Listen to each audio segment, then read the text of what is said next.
ও মায়ার নবী, রহমতের নবী, আমি আপনাকে রমজান মাসের পর এত রোজা রাখতে কোনো মাসে দেখি না যতটা রোজা রাখতে শাবান মাসের মধ্যে দেখি। সুবহানাল্লাহ। কোন মাসে? শাবান মাসের মধ্যে এত রোজা রাখতে দেখি যেটা অন্য কোনো মাসের মধ্যে দেখি না। আল্লাহর নবী সাল্লাল্লাহু তাআলা আলাইহি ওয়াসাল্লাম বললেন, এই মাসের মধ্যে রোজা রাখার পিছনে কারণ হলো মানুষগুলো এই মাসের মধ্যে অলস থাকে। কি থাকে? অলস থাকে। এই জন্য আমি নবী, এই মাসটা হচ্ছে অলসের মাস, এবং এই মাসের মধ্যে আমার আল্লাহ পাক রাব্বুল আলামিনের কাছে আমাদের জীবনের 1 বৎসর জীবনের মধ্যে আমরা যা করেছি এইগুলো আমার আল্লাহর কাছে পেশ করা হয়। চিল্লে বলি সুবহানাল্লাহ। 1 বৎসর আমরা যা করি এটা পেশ করা হয়। যারা কর্মজীবী আছেন, যারা চাকরি বাকরি করেন, তারা জানেন একটা কোম্পানি অথবা একটা দেশ অথবা একটা প্রতিষ্ঠান 1 বৎসর তাদের বাজেট একটা নির্ণয় করা হয়। কথা বলেন ঠিক কিনা? 1 বছর তারা প্রতিষ্ঠানটা কত টাকা বাজেট করবে, কিভাবে চলাবে, সবগুলাকে একটা বাজেট করে। তো ওই বাজেটের মধ্যে 1 বছরে যখন লিস্টটি করা হয়, আপনার 1 বছর এভাবে চলবে প্রতিষ্ঠান। আমার আপনার জীবনেও 1 বছর আমরা কি কি করব এটা লিস্টটি এই শাবান মাসের মধ্যে করা হয়। চিল্লা বলি সুবহানাল্লাহ। বাবারা আমার,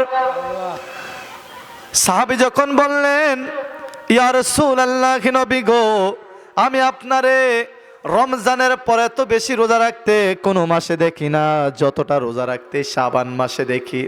আল্লাহর নবী বললেন, দুনিয়ার মানুষ, এই মাসটা হলো অলসের মাস। আমি নবী চাই এই মাসের মধ্যে রোজা রাখলে আমার আল্লাহর কাছে আমার আমল নামাটা রোজাদার হিসাবে উঠবে। আমি নবী চাই। সুবহানাল্লাহ। তাইলে আমার নবী শিখাইয়ে দিচ্ছেন এই মাসের মধ্যে রোজা রাখতে হবে। কথা বলেন ঠিক কিনা? আমার নবীর হাদিসের মধ্যে পাওয়া যায়, আমাদের কাছ থেকে যেই মাসটা বিদায় নিয়েছে রজব মাস, আমার নবী বলেছেন রজব মাস হলো বীজ বপনের মাস, আর এই শাবান মাস হলো গাছ অঙ্কুর ফোটার মাস, গাছ বের হওয়ার মাস, গাছের মধ্যে পানি দেওয়ার মাস। আর রমজান মাস সামনে আসতেছে, এই রমজান মাসটা হলো আপনি ফল ফলাদি গড়ে আনার মাস। সুবহানাল্লাহ। আমরা বাবারা আমার রমজানের প্রস্তুতি কেমনে নেই জানেননি? আমরা রমজানের প্রস্তুতি মনে করি 4টা বিষয়। কয়টা বিষয়? 4টা বিষয় মনে করি। 1 নাম্বার হলো রমজান মানে হলো সেহরি খাওয়া।